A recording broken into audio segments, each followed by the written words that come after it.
Good morning and welcome to my blog, Wisdom for Today.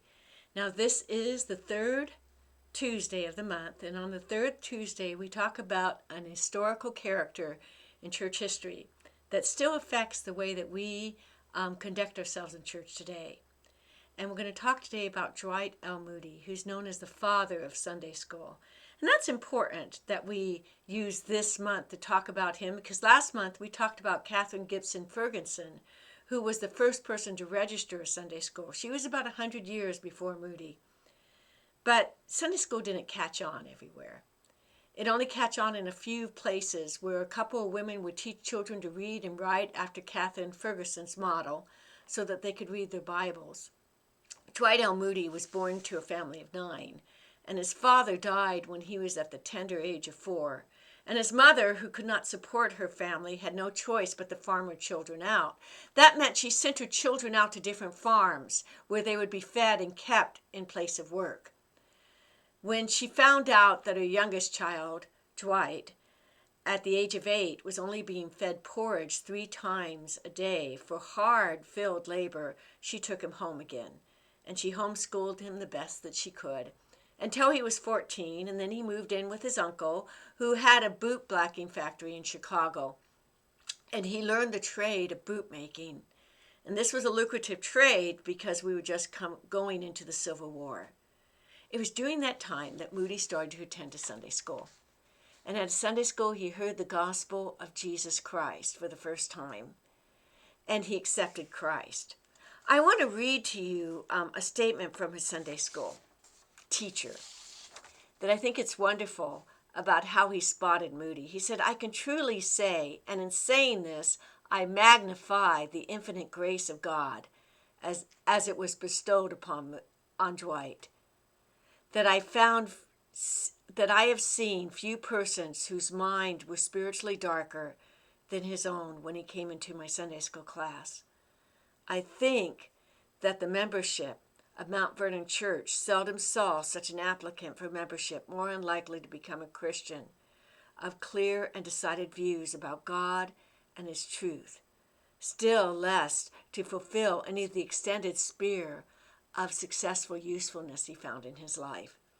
And Moody found a great usefulness in his life. Maybe because he had never learned to read and write, Sunday school became his passion. Now, he was a great evangelist, and later on, he would be evangelist a world over.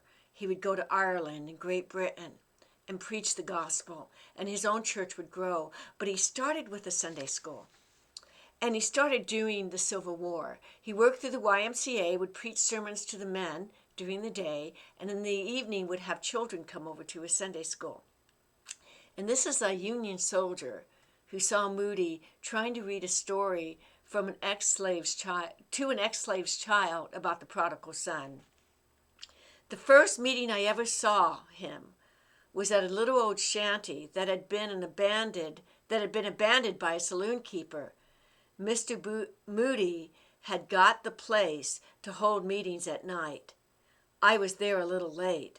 And the first thing I saw was this man standing up with a few shallow candles around him, holding a slave child, trying to read to him the story of the prodigal son, and a great many words he could not read out loud and had to skip because he himself could not read. If the Lord can use such an instrument as that for his honor and glory, it will astonish me. And as a result of his tireless labor, within a year the average attendance of his school was 650, while 60 volunteers from various churches served as teachers. It became so well known that the just elected President Lincoln visited and spoke at the Sunday school meeting on November 25th, 1860. After the Civil War, Moody would set up a secondary school, a high school, and then a college. And the college exists today, as known as Moody Bible Institute. He also would allow Christian books to be published at cost, and Moody Press still exists today, publishing Bibles at cost. Moody had a tough beginning, but had an ending that glorified God and Jesus Christ. May that be said to each one of us as we seek to serve God in our own ways.